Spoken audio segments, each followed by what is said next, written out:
నమస్కారం. జనసేన నాయకులకు, జనసేన అభిమానులకు విజ్ఞప్తి. ఒక్కొక్క నాయకులు 5 సంవత్సరాలు, 10 సంవత్సరాలు పార్టీలో కష్టపడి పనిచేస్తూ ఉన్నారు. వాళ్ళందరికీ ఈరోజు టికెట్లు, ఎమ్మెల్యే టికెట్లు, సీట్లు రాలేదని చాలా బాధపడుతూ ఉన్నారు. ఇవన్నీ కూడా సరే మన పవన్ కళ్యాణ్ గారు పార్టీ అధినేత ఒకసారి వాళ్ళని దగ్గరికి చేర్చుకొని వాళ్ళని వివరాలు వాళ్ళకి అందించాల్సిందిగా, ఒక సభలో అందించాల్సిందిగా ముఖ్యంగా తెలియజేస్తున్నాను.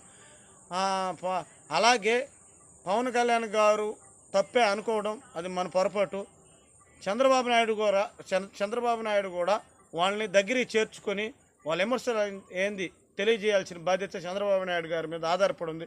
దయచేసి చంద్రబాబు నాయుడు గారు పవన్ కళ్యాణ్ని డ్యామేజ్ చేస్తే మీరే నష్టపోతారు లాస్ట్కి. దయచేసి ఈ జన సైనికుల ఆవేదన ఎంతో, వాళ్ళ బాధ ఎంతో తీర్చాల్సిన బాధ్యత చంద్రబాబు నాయుడు మీదే ఉంది. నీ పార్టీ వాళ్ళకి మాత్రం నీ బాధ నువ్వు తెలుసుకున్నావు, కానీ పవన్ కళ్యాణ్ బాధ ఎవరు చూస్తారా? దయచేసి ఈ జనసేనల క్షమాపణ కానీ వాళ్ళందరికీ ఏం కావాలో అనేది చంద్రబాబు నాయుడు